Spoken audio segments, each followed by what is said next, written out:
माने एक ब्रह्मचारी का गुरु जी का शरीर छूट गया, महादेव जी शरीर छूट गया। आज छूट करके क्या हुआ, तब उनका भोज भंडारा के लिए कुछ चाहिए ना। तब भोज भंडारा के लिए तो गुरु जी तो कुछ रखता नहीं था, बहुत तो संत है जो नहीं रखते हैं। तो माने अब चेला था, तो चेला कहा कि अब कोई उपाय हो, कहाँ जाए मांगने के लिए। अब किसका से जिसका से मांगने जाएंगे, तो कहा कि बाबा मांग रहे हैं। तो भाई ने कहा कि हम कैसे मांगे। तो ये भगवान से कहा कि हे प्रभु जाते हैं कहीं मांगने के लिए, कोई दे देगा तो दे देगा। तो ब्रह्मचारी जब निकला तो देखा एक राजा के लड़की के लाश आ रहे हैं। तब पूछा कि भैया ये कौन है। तो राजा के लड़की के मर गया, प्राण छूट गया है, उनको लाश जा रहे हैं। तो कहा कि ठीक है। तब मैंने ब्रह्मचारी अलगे से देखा किसका गाड़ते है कि जाते है, तो गया गाड़ दिया। अच्छा कैसे गाड़ा, राजा के नियम था कि जो मेरा बेटी आभूषण पहिरे है कपड़ा वही नहीं उतारा जाए, जैसे है वैसे गाड़ दिया जाए, वो मेरा बेटी का संपत्ति हो गया।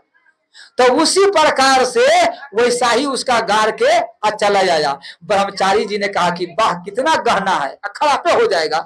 तो जा करके माने निकाल लेवे। तो दिन है, दिन में हम जाएंगे तो लोग कहेगा संत होकर यही काम करते, नरिया के काम करो।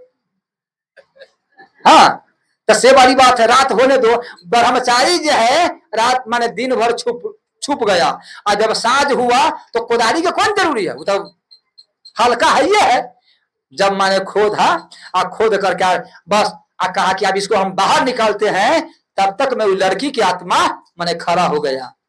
कहा कि ये बाबा जी यही काम करते ब्रह्मचारी हो करके, आखिर हम नारी है, हमारा शरीर में स्पर्श करते हैं, हमारा सिर्फ ये कपड़ा है, वो तू कपड़ा निकाल लेगा तो हमारा देह में स्पर्श होगा, हम नारी धर्म के है, हमारा उम्र 18-19 वर्ष की उम्र है, कम से कम विचार करो ये काम अच्छा है, हमारा तन के देखना अच्छा है। तो कहा कि देखो ये तन के देखने के वाली बात है, हम तुमको तन नहीं देख रहे, हमारा गुरु जी का भंडारा करना है, तो भंडारा में हमको रुपया नहीं है, तब इसके लिए ये तुम्हारा गहना ले जा रहे हैं, ये गहना खराब हो जाएगा। कहा चिंता मत करो, हमारा जो सिरहाना है, जिस पलंगड़ी पर हम सोते उस सिरहाना में एक सोना का ईंट रखा हुआ है, उस मेरा पिताजी से आप मांग लेना, हमारा नहीं माने हमारा छाप दो, मेरा पिताजी से मांग करके आप अपना गुरु जी के भंडारा कर दो, लेकिन मेरा तन के नहीं उघारो, हम नारी कहनो है, तुम्हारा भी पाप लगेगा। कहा कि नहीं ठीक है, अगर बार बार कहा तो झाप दिया,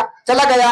राजा साहब के सब बात कहा, राजा साहब ने उनका कहा कि ठीक है, हमको बेटी के आदेश है तो ईटा जो है दे दिया ब्रह्मचारी जी के। ब्रह्मचारी जी लेकर आया, भंडारा किया, खूब जय जयकार हुआ। अब इतना भंडारा किया कि देह पर कर्जा चढ़ गया। तब माने कहा कि अब कर्जा चढ़ गया है तो आप कौन उपाय करे, तो आखिर बिलाई दूध देखा ना है, समझते हैं ना, ये गहना तो देखा है, तो इसका नींद कैसे पड़े। अब राजा के पास जाएंगे तो एक बार तो ईटा दिया है, और दोबारा अच्छा एक बार गए हैं तो सोना के ईटा दिए हैं, और दोबारा जाए तो कहूँ माटी के ईटा न देवे, मैंने पिटाई न करे कि हम एक बार तो तुम्हारा दिया है, और फिर आ गए हैं तो उसी के पास चले जाते हैं, फिर आ गया, फिर नहिया गया शुरू कर दिया महाराज। फिर लड़की प्रकट हो गया कि बाबा ये क्या कर रहा है, कोई कुछ सुनवाई न, कर्जा है मेरा पीठी पर।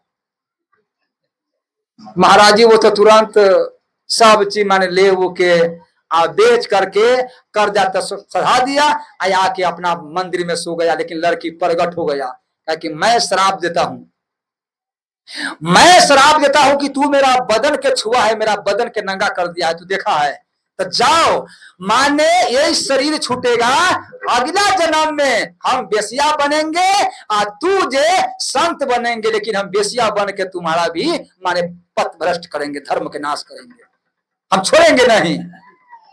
ऐसे शराब दे दिया।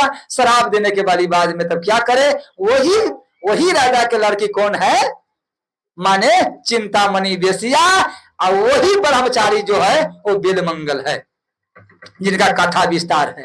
तो उसी प्रकार से यहां देखिए थोड़ा सा ये धर्म ने, आखिर तो गुरुवे जी के भंडारा कीजिएगा तो क्या ऐसे कीजिएगा, ऐसा करना है, अरे है तो करो, नहीं तो भिक्षा मांग के करो, नहीं देता है तो राम राम कहो, कीर्तन करवा लो, हो गए, अपना आते तो कीर्तन कर लो,